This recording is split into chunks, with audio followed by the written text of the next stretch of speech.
Você sabe assim, ó, eu sou analista comportamental e sou formada em psicoterapia. E aí, dentro disso, eu tenho várias formações em coach. Tenho 26 formações. Leader coach, master coach, trainer coach, PNL, health coach. Amo estudar. Eu amo estudar a mente, a cabeça das pessoas e tal.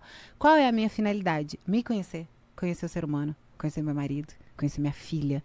Conhecer o mundo. Eu acho que a gente não vem nesse mundo só para desfrutar. A gente vem para se entender.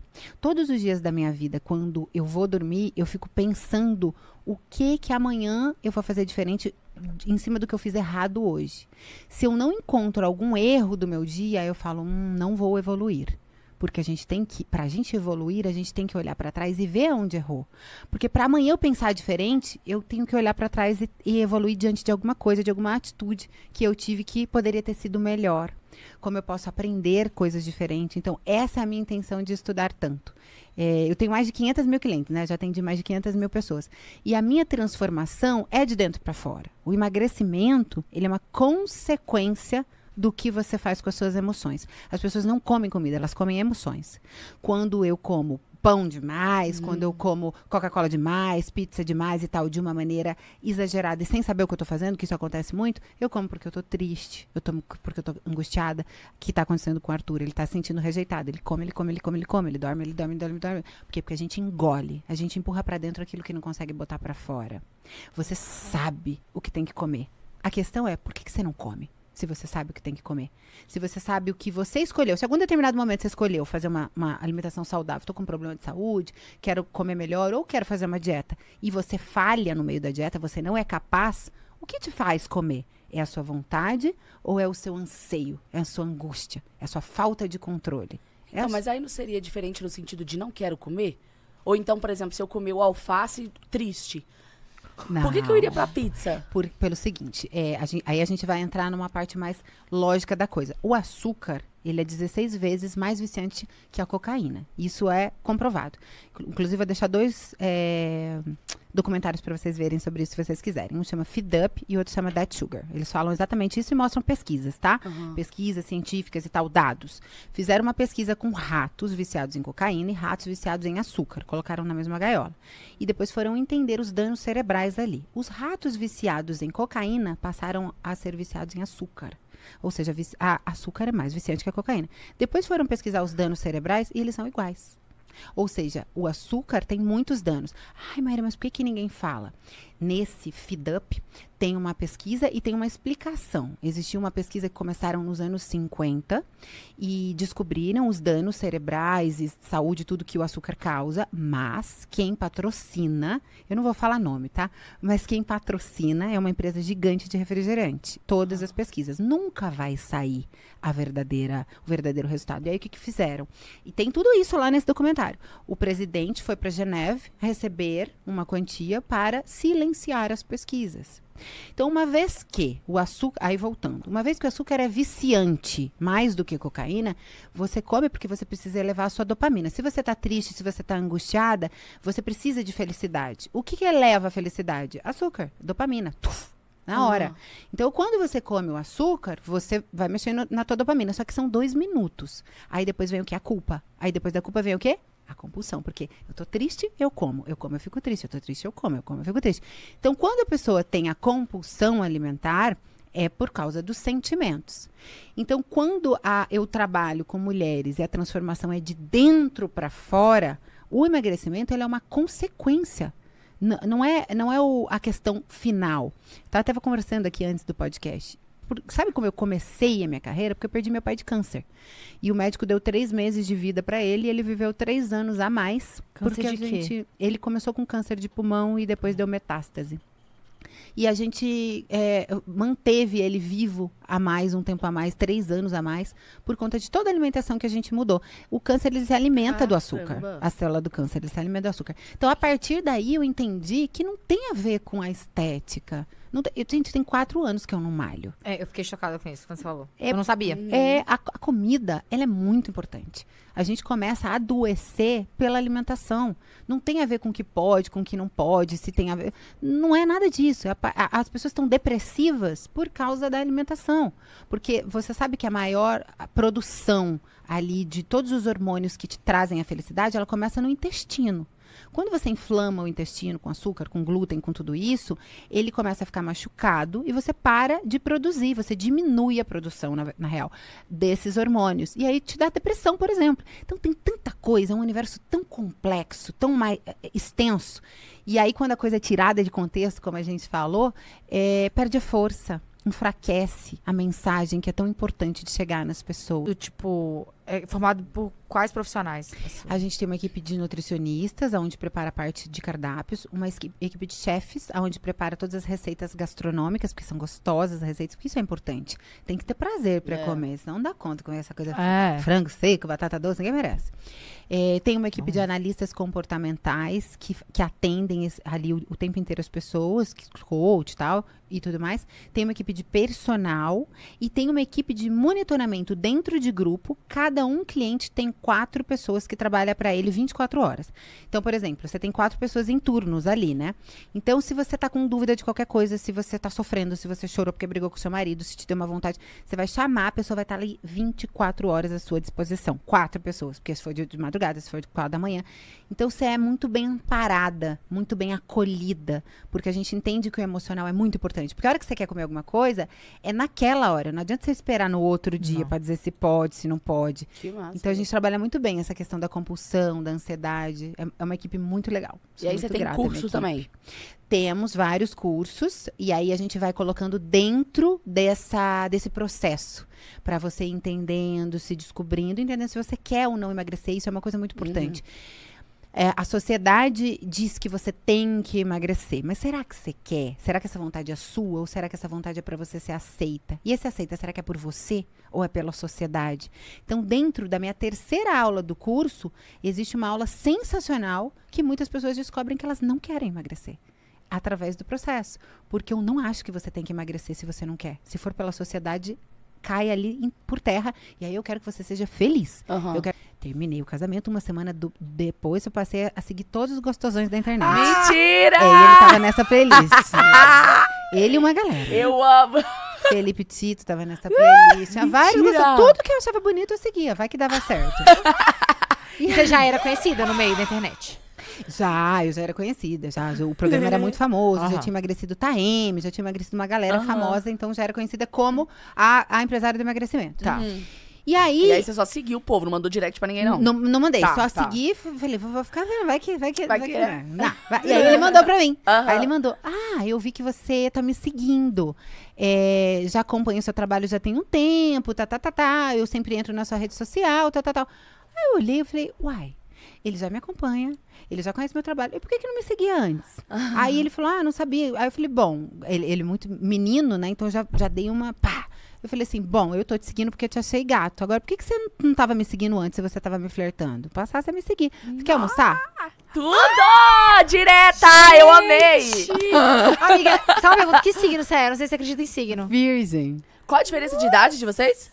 6 anos. Tá, aí... E aí, Liz? E aí, ele aceitou rapidamente. Aí ele falou, quando? Eu falei, agora, porque eu tô com fome. Eu só tô te chamando pra almoçar que eu tô com fome, inclusive. Eu tava no Rio, na casa de um amigo meu. E aí, ele falou, tô indo. Cara, ele queria muito. Porque eu dei o endereço errado, sem querer. Eu fui copiar e colar, copiei o endereço de uma amiga minha de São Paulo. Caralho, e aí? E dei o endereço errado pra ele. Eu falei que tinha um nome de uma escola, que eu não vou lembrar agora, que é uma escola que tem várias no Rio. Eu falei que eu tava num condomínio do lado da escola. Ele queria tanto, que ele achou, porque eu fui muito grossa. Porque eu me arrependi de ter chamado ele pra almoçar, porque eu achei ele muito novo. Eu falei, cara, que merda, acabei de sair de um casamento, vou chamar um menino novo. Pensei, que viagem, nada a ver, não vai dar certo. E aí ele insistiu. Mas onde você tá? Tá dando errado. Você pode me mandar a localização e tal? Eu falei, cara, você é muito burro. Tá aí o endereço. Se vira, acha. Não me enche o saco. Grossa. Fui grossa. Foi assim. Fui grossa. Porque eu queria que ele não gostasse mais de mim. Eu falei, então eu vou dar uma patada nele. Pra ele falar, nossa, que menina estúpida, e vazar. Falei, tá aqui, desenhei aqui. Se vira, acha. Não sou eu que vou te dizer.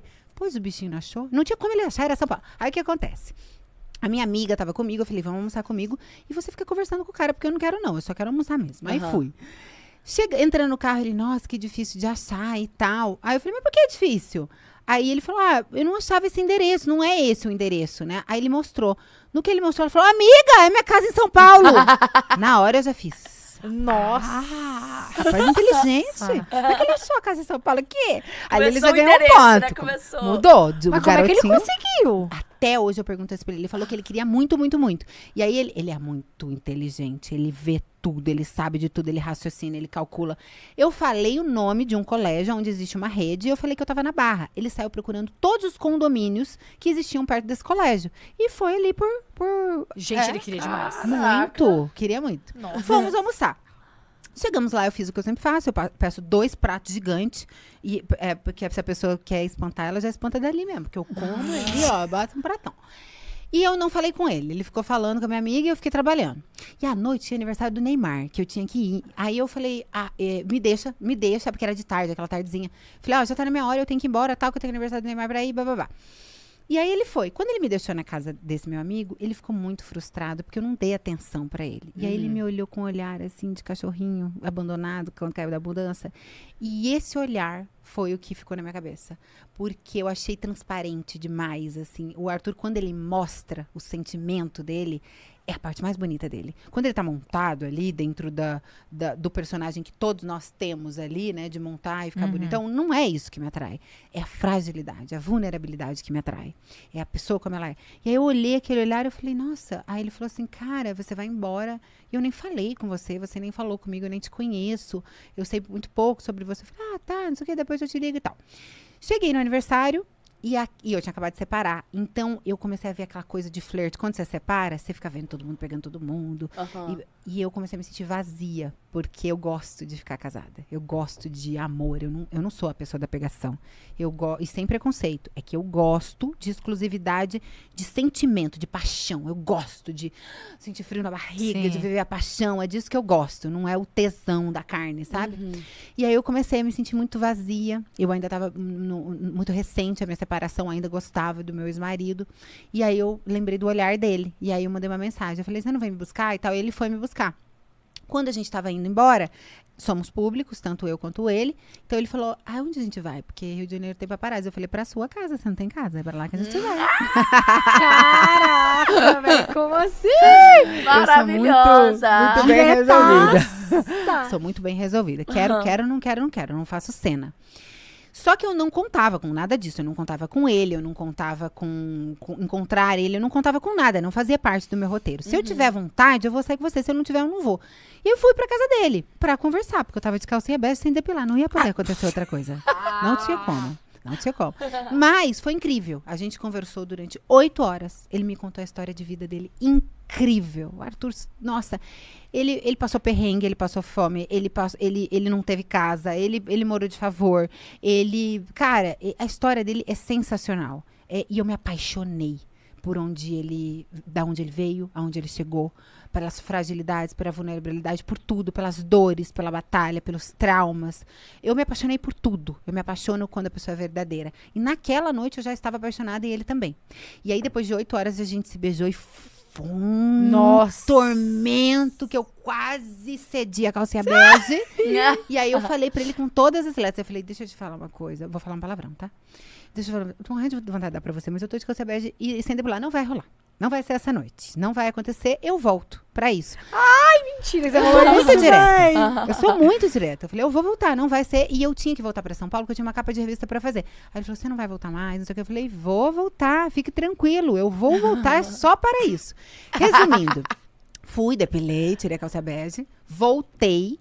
Quando eu voltei, eu fiquei na casa dele. Eu separei 4 dias pra eu ficar na casa dele. Então, eu voltei no 3º dia. Neste dia... voltei no 3º dia. Neste dia, ele foi fazer umas coisas de trabalho e tal. No outro dia, eu fiz um jantar pra ele. Era um estrogonofe saudável. Eu cozinho muito bem. Casamento? Mas aí vocês tinham transado? Não, aí a gente já tinha transado no dia anterior. No 3º dia, tinha tá. sido Isso foi no 4º dia. Incrível. Aí ele já tinha certeza que eu era eu e ele que era ele, já tava tudo bem. A gente deu muito encaixe, foi um negócio assim, surreal. O bichinho tem experiência, né? Como vocês já sabem, se tem uma coisa que ele sabe fazer bem é essa. Então, tá tudo certo aí. Aí fiquei encantada aí com as habilidades. Aí, enfim, aceitei o pedido de casamento e a gente começou a morar junto já. Daí. Você foi pro Rio ou ele foi pra São Paulo? Então, eu morava na Califórnia. É Aí verdade. vem a parte mais legal. Bruno, meu irmão, tudo bom? Põe minhas coisas no navio que eu vou casar. Não. Aí o meu irmão, oi? Meu irmão acabou de separar, Maíra. Casar com quem, Maíra? Você separou tem 30 dias, Maíra. Como vou casar? Que coisa de navio? Eu falei, Bruno, só põe minhas coisas no navio, não discute comigo. E eu vou ficar aqui, eu não volto mais. Você tinha quantos anos nisso? Há 4 anos atrás, eu tinha... Hoje eu tô com 30 aí... Quantos anos eu tenho? 38. Tava com 34. 34. Eu sou ciumenta. Eu não sou uma pessoa que, tipo, eu quero ele pra mim, blá, blá, blá. Eu sou zero essa pessoa. Minha parada com o Arthur, e isso ele já falou lá dentro, foi a deslealdade, não foi a traição. Eu não acho que todos os homens dão conta de ser fiéis o resto da vida.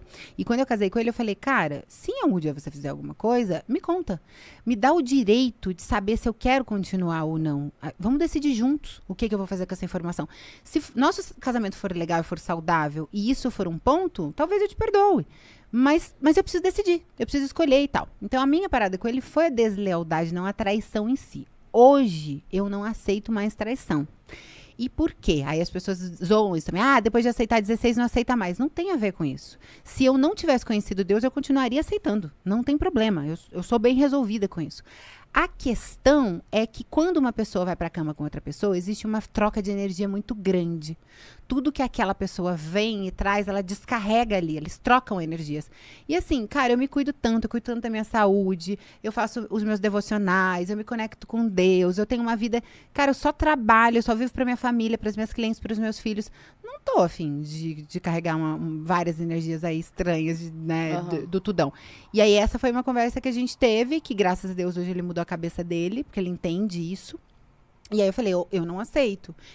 Se você quiser, a gente vai terminar e tal. Mas hoje ele é uma pessoa que ele mesmo, tipo, é muito distante do que um dia ele foi ali naquele período, sabe? Sim. O Arthur passou por um problema de desconexão com ele mesmo. Ele se perdeu dele mesmo, ele não sabia quem era ele. E assim como ele tá tendo compulsão alimentar lá na casa e ele teve compulsão sexual. Isso é uma compulsão. Uma pessoa que tem compulsão, ela tem compulsão no sexo, ela tem compulsão na compra, ela precisa olhar os problemas e as feridas. Ele era uma pessoa que não gostava de olhar os problemas e as feridas. Eu batia muito na tecla no nosso casamento. Você precisa ir num psicólogo, você precisa de um terapeuta, você precisa de um terapeuta, você precisa de um terapeuta. E ele deixava pra lá, deixava pra lá, deixava pra lá, fingia que estava tudo bem, quando na verdade não estava tudo bem. E aí é isso. Sai de alguma maneira. Hoje, ele entende o que não está tudo bem, ele faz tratamento já tem um tempo com uma psicóloga, que eu acho que todos nós deveríamos, né? Porque a gente precisa olhar nossas feridas. Mas enquanto você não olhar as suas feridas, você vai ferir outras pessoas, porque gente ferida machuca. Então, o que ele fez comigo me feriu, mas feriu a ele também, porque ele também estava se ferindo, ele também estava perdido. Ele estava por uma busca insaciável, ele nem sabe do que. Era de um vazio que ele tinha dentro que ele queria preencher. Vazio de pai, vazio de mãe, não se preenche com nada. Aí você vai comer o mundo, em todos os sentidos, sexual ou de comida, alimentar e tanto faz, e não vai preencher. Então, acho que as pessoas deveriam se olhar mais, se cuidar mais, admitir os erros. Não é feio a gente errar, feio é a gente permanecer no erro. E hoje você muito bonito da parte dele, muito corajoso, topar entrar no Big Brother, cancelado, e se colocar numa situação extremamente vulnerável, sem saber se as pessoas iam tacar mais pedra ainda nele, ou se ia dar certo. Então, ele foi muito corajoso. Um mês antes dele entrar, ele chegou a cogitar não entrar. Ele teve uma crise ali, dentro de um cancelamento que aconteceu aqui fora, muito pesado, que inclusive é um assunto bacana de falar. Eu acho que quando a gente cancela de uma maneira muito dura. Existem várias maneiras de cancelar. E eu acho importante os cancelamentos quando a gente está brigando por uma postura de um ideal, num sentido de vamos levantar esse tema, não é legal fazer isso, não faça mais. Agora, cancelar com o intuito de destruir aquela pessoa é muito perigoso. Aquele menino se matou, o filho da Valéria, por conta de um bullying. Uma menina que casou sozinha, Foi. parece, você lembra? Se matou também por conta de um cancelamento. Então eu tenho muito medo de cancelamento. E um mês antes do Arthur entrar, houve um cancelamento muito feio e injusto, na minha opinião, que eu nem vou entrar aqui nesse mérito. Um momento correto ali, que ele quiser, ele fala. E ele pensou sim em desistir do BBB, porque ele ficou com medo do cancelamento grosseiro, no sentido de agressivo. E ele chegou a olhar para os meus olhos e falar: eu só não tiro a minha vida por causa da nossa filha. Isso me cortou o coração. E ele falou isso pra mim, falou pra equipe inteira dele, tá aqui a advogada dele que não me deixa mentir, juntou todo mundo e falou. A gente ficou muito preocupado. E é isso que acontece. Então, queria até levantar esse tema porque é um apelo. A gente tem que ter um limite. Tem uma pessoa ali atrás. Vocês veem, agora vocês estão vendo ele e todas essas pessoas estão gostando dele. Por quê? Porque existem várias qualidades nele. Ele não é feito só de defeitos, como eu também não sou feito, eu tenho um monte de defeitos. Foi muito difícil pra mim, eu acho que eu fui bem uma guerreira, porque eu entrei um mês depois. Imagina entrar casa lá. de vidro, A né? Casa de vidro. Olha que coincidência. Não, eu fico pensando, ó Deus, qual é o recado? Existe uma casa de vidro dentro do jardim, uma única casa de vidro dentro do jardim em 22 anos. Foi a minha. E agora a outra vai existir na edição do Arthur. Olha que louco. Um dia depois? Eu entrei hoje, no caso? Quinta, no caso, né? Sexta que vai entrar, né? Olha que louco. São muitas coincidências. O que isso quer dizer, né? A nossa fase, as nossas oportunidades se repetindo da mesma forma. Olha como a nossa história estava traçada, entrelaçada de alguma forma. Olha que legal. Então, quando entra, e vocês vão ver, vocês não vão torcer por quem entrar. A pessoa provavelmente vai agitar a casa, vai trazer um monte de coisa. Mas você já tem os seus preferidos. Então, é difícil, porque o público já tem o preferido. E é mais difícil ele ser aceito na casa. Porque todo mundo tem seus preferidos. Quando eu entrei, foi muito difícil. Porque a casa inteira tinha casais. Todo mundo tava com todo mundo. As meninas, elas queriam me matar. Porque elas ficavam com ciúme. Elas falavam mal de mim o tempo inteiro. Você tava perguntando pra ela e ela tava falando que era porque você fez mal pra não sei quem. A Francine, né? Você fez mal pra não sei quem. E começou como eu não assisti, eu não acompanhei, eu tô assim, gente, tá... Como é que faz, né? Como é que faz mal pra alguém? Então, elas tinham casais lá dentro, elas já tinham se formado em casais. Então, elas ficaram com ciúme dos namorados e tal. E ficavam falando, eu quero ver, daqui a pouco o cabelo dela vai cair, daqui a pouco... Tipo, torcendo pra eu me embarangar rápido. Era um negócio muito louco. Hoje, ia ser completamente diferente, porque hoje existe um movimento feminismo muito alto, que não existia. As mulheres jogavam muito contra ali. Então, eu sofri uma rejeição muito grande, elas falavam muito mal de mim, faziam uns grupinhos, debochavam. Eu fui muito acolhida pela Naná e pela Ana. Lembra da Netinha e da Senhorinha? Lembro. Então, eu fui muito acolhida por elas.